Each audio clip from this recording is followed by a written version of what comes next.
Welcome back as News 13 investigates buried secrets.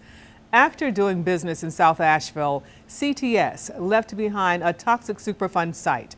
And after 27 years, little has been done to clean things up. News 13 investigative reporter Mike Mason found the man in charge of running the plant until it closed in 1986. Tonight, for the first time ever, he discloses what led up to the contamination and what he feels could have been done to prevent it. Making sure that our water is safe, our air is safe, and making sure that people who were abused like this are compensated even at this late date. Tate McQueen and Barry Duran had questions about what CTS's role was in all of this. It's a human health issue. They also wanted to know why the EPA waited until 1999 to tell residents about any contamination, 13 years after CTS had already left town. Records show state officials first learned about the chemicals at CTS back in 1980. That's when the general manager for CTS's Asheville plant, Charles Beitner, applied for a hazardous waste permit. That permit was required by the state to track the use and disposal of toxic chemicals at CTS. In 1980, CTS reported generating more than 100,000 pounds of toxic waste annually. They divided the waste into three categories: chemicals, sludge, and solvents. Beitner says CTS used TCE as a solvent to clean grease off electrical components. There are several cancers that have been linked to TCE in humans. In 1985, the EPA did its first assessment of CTS. They reviewed the state's file on CTS, which included information provided by the company. CTS had reported hazardous waste have never been disposed on site or released into the environment.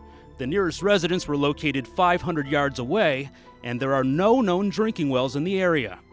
The EPA used CTS's information to rank the site and determine whether it posed any risk to the public. And the closer you have people to the source that could be a target, the greater emphasis they'll put on a site as possibly posing a risk. That's when state and EPA officials determined the CTS plant posed little risk and ranked it as a low priority. McQueen says this was misinformation that helped set the stage for what would later become a hazardous waste site.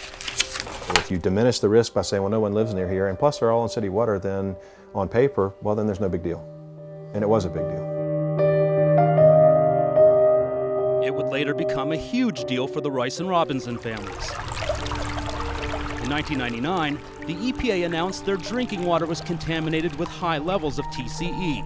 The two families hired an attorney and threatened to sue CTS, claiming the company contaminated their springs and well. Yes. And that's what caused their health problems. What did you want to be done? A cleanup. We never asked for a lot of money, and we never got a lot of money. In 2005, after 6 years of negotiations, the Rice and Robinson families signed a settlement agreement with CTS. They say their attorney felt there wasn't enough documented proof at that time to prove CTS caused the contamination, and they were advised to take a cash settlement. In the settlement, the families agreed to never sue CTS again, and CTS denied any liability. So they said you cannot scientifically prove that TCE caused any of our problems. Medical experts say it is difficult to prove TCE at the plant is to blame, but the EPA's own research shows exposure to TCE does cause cancer and many other health problems.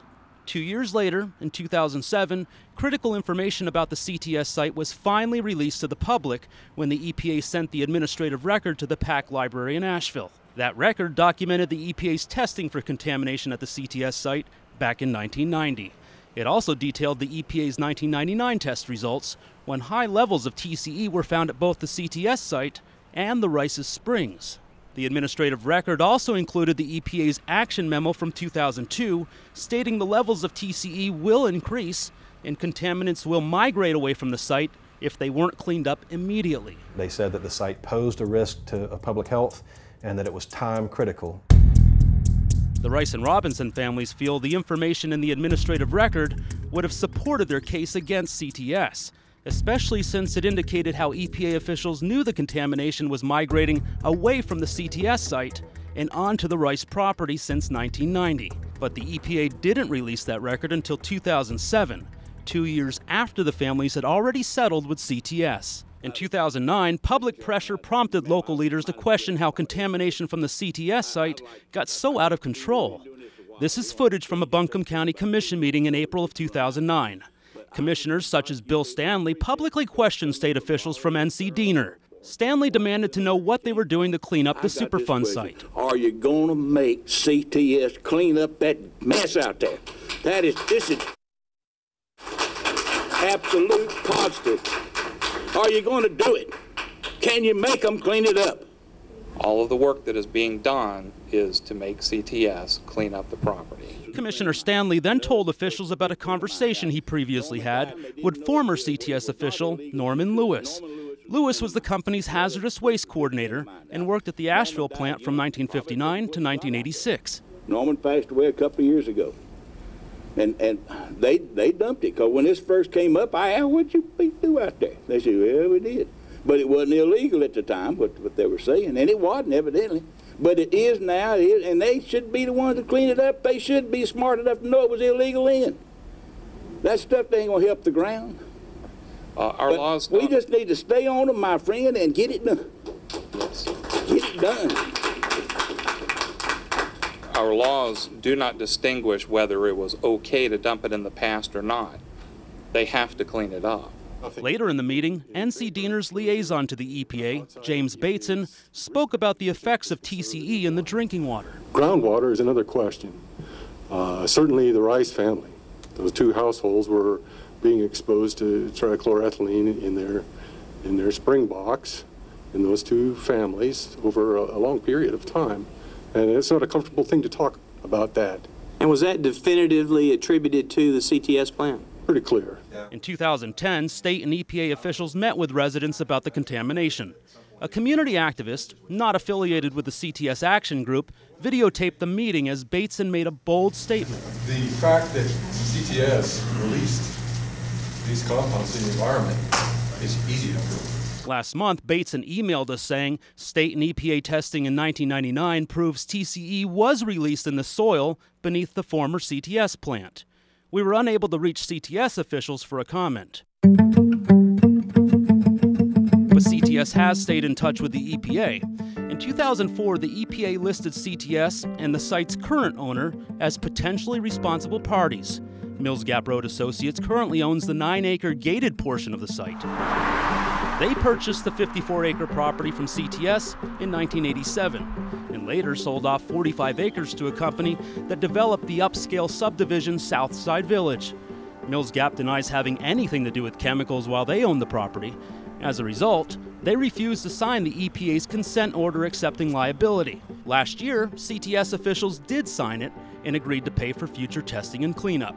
The EPA is required to identify all companies that may be responsible for contamination before a site can be placed on the national priorities list. That list helps to expedite a cleanup. In 2012, the EPA finally added the CTS site to the list. Because we're on the national priority list, so why don't they make it a priority? Make it a priority. That's what it's supposed to be. However, there's no timeline as to when CTS will finish the cleanup. Some residents question why CTS is even allowed to clean up the same site they're accused of contaminating. They say that's like the fox guarding the hen house. EPA officials disagree. Their contractors are doing the work. EPA is doing oversight to make sure they're following all the regulations. This past July, the EPA issued this letter to Congressman Patrick McHenry. They state their research supports the EPA's determination that TCE has been released from the CTS facility.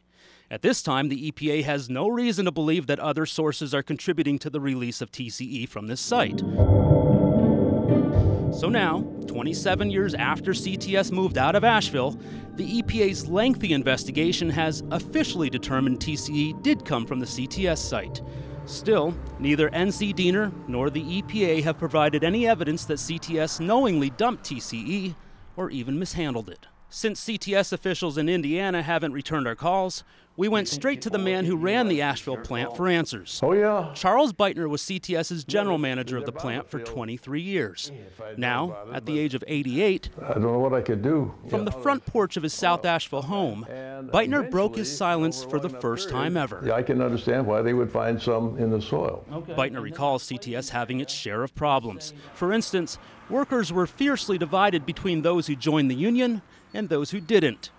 Beitner says that tension created a hostile work environment. The situation we had with the union there, people aren't going to speak up. Beitner says even though the atmosphere was tense, there was one thing everyone agreed on. It's hazardous to be around that TCE if you breathe it. After CTS shut down in 1986, officials wanted to sell the property. But first, they had to hire a company to test the site for contamination. That's when they found high levels of TCE in the soil under the plant's plating room, where TCE was primarily used. What Beitner says about this is very important. He claims workers kept TCE inside a concrete tank called a degreaser. Workers would heat up the degreaser from the bottom while keeping the top open. Heat caused the chemicals to vaporize, and those steamy vapors would clean off the electrical components workers had placed inside a basket above the chemicals in the degreasing tank. The degreaser sits in the concrete pit, if you want to call it that. Okay. So that's the area where the high concentration's at. Oh, okay. I guess there was no liner. Yeah, that's what I'm saying. There should have been something under the concrete pit to prevent it from going into soil. After TCE was found in the soil, Beitner says EPA officials interviewed him about it. He then called his boss, Marv Goebbels, at CTS's headquarters to let him know. Beitner claims they were both surprised to learn TCE was detected at such high levels. I reported it to Marv Goebbels, and he said, well, you don't have to worry about it. We'll take care of it, you know. Marvin Goebbels was alarmed. Oh, yeah. And that's what he told me. I can't believe it. And I said, I can't believe it either. So do you think CTS is at fault? Inadvertently, not knowingly, that something was going wrong. The only thing I wish is that the EPA would take care of the situation and get these people taken care of before they all die off.